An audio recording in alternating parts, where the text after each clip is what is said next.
વડોદરા શહેરમાં જે રીતે વિશ્વામિત્રીનો પ્રોજેક્ટ છે તમે જોઈ શકો છો કે રીતની સફાઈ કામગીરી છે, કઈ રીતની આ કારીગરી કાગળ પર ફક્ત સુંદર બનાવવાની છે. ગ્રાઉન્ડ લેવલ પર જોવા જઈએ તો આ જે પ્રોજેક્ટ આપવામાં આવે છે, ગ્રાસનો જે માટી ધોવાણ ના થાય એ માટી 2.5 કિલોમીટરની અંદર 5 કરોડ રૂપિયા તો વાપરી નાખે છે, તો 24 કિલોમીટર છે. તો આ કરોડો રૂપિયા પબ્લિકના ખિસ્સાના જાય છે ને આ જે રીતનું ધોવાણ જાય છે, એક પણ ઘાસ ઉગ્યું નથી. ઘાસ બધા સુકાઈને ધોવાણ થઈ ગયા છે. કુદરતી ઘાસ છે આના કરતાં સારી રીતે ઉગી રહ્યું. તો આ પબ્લિકના પૈસાનો વેડફાટ થાય છે. આ વડોદરા શહેરની ટીમ વડોદરા આ હવે સહન નહીં કરે.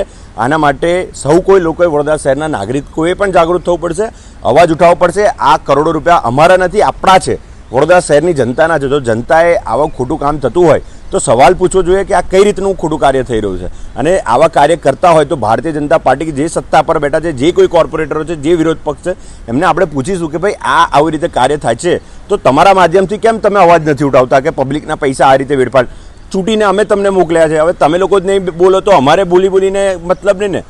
તો લોકોને માંગ છે કે તમે જાગૃત થાઓ, આના માટે અવાજ ઉઠાવો અને જે ખોટું કાર્ય થઈ રહ્યું છે એના પર અમે હાઈકોર્ટમાં જઈશું, સુપ્રીમ કોર્ટમાં પણ જઈશું, જરૂર પડી તો કાયદાકીય રીતે લડત કરીને આ ભ્રષ્ટાચાર તો નહીં થવા દઈએ. કારણ કે હજુ તો પહેલો પેજ છે, હજુ તો બીજા જગ્યા બાકી છે, હજુ તો 2.5 કિલોમીટર થયું છે, હજુ તો બીજી 24 કિલોમીટર બાકી છે. તો આ કરોડો રૂપિયા અમે વેડફાટ નહીં થવા દઈએ.